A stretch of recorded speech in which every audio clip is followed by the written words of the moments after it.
गुरुर्विष्णू गुरुर्देवो महेश्वरा गुरुः साक्षात् परब्रह्म तस्मै श्री गुरवे नमः. श्री गणेश दत्त गुरुभ्यो नमः.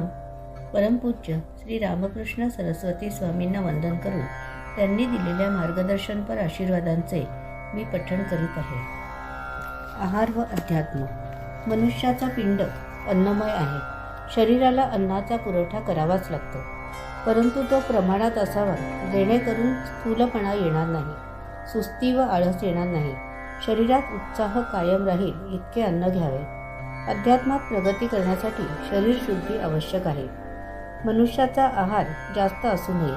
रोजचे सामान्य जीवन जगण्यासाठी जास्त आहाराची गरज नाही.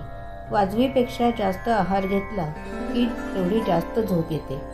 शरीर सुस्त व आळशी बनते. नवीन विचार सुचत नाहीत. कमी खा, खाण्यावर नियंत्रण ठेवा.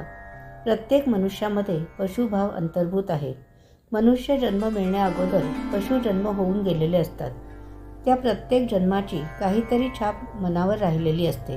हा पशुभाव कमी करण्यासाठी सोवळे पाळणे, सोवळ्याच्या सर्व नियमांचे काटेकोरपणे पालन करणे आवश्यक असते.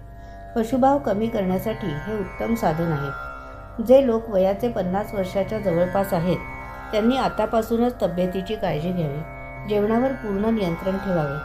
शरीरातील अवाजवी स्थूलपणा कमी करून जास्त दिवस कसे जगता येईल ते पाहावे. अति आहार घेणाऱ्यांना मनःशांती लाभत नाही. शरीर शुद्ध झाल्याशिवाय मनःशांती लाभत नसते आणि मनःशांतीशिवाय अध्यात्म साधत नाही. जप करताना जांभया येणे, ध्यान करताना कंटाळा येणे हे सर्व अति आहाराचे लक्षण आहे. रात्री उपाशी राहू नये, परंतु जेवणावर नियंत्रण ठेवावे. भूक लागणे ही नैसर्गिक क्रिया आहे. तृप्त होईपर्यंत खा, अति आहार नको. शुद्ध व सात्विक अन्नामुळे विचार शुद्ध होतात. मनातील मलिनता कमी होते.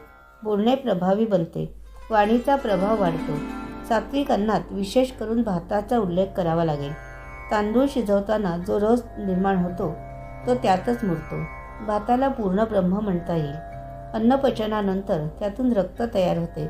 मेंदूला रक्ताचा पुरवठा होतो व त्यामुळे बुद्धीची व मनाची वाढ होते. दैनंदिन साधनेसाठीतील आजच्या या भागाचे पठण परमपूज्य श्री गुरुदेवांच्या चरणी सादर अर्पण. आजची ही सेवा परमपूज्य श्री गुरुदेवांच्या चरणी सादर अर्पण. श्री गुरुदेव दत्त.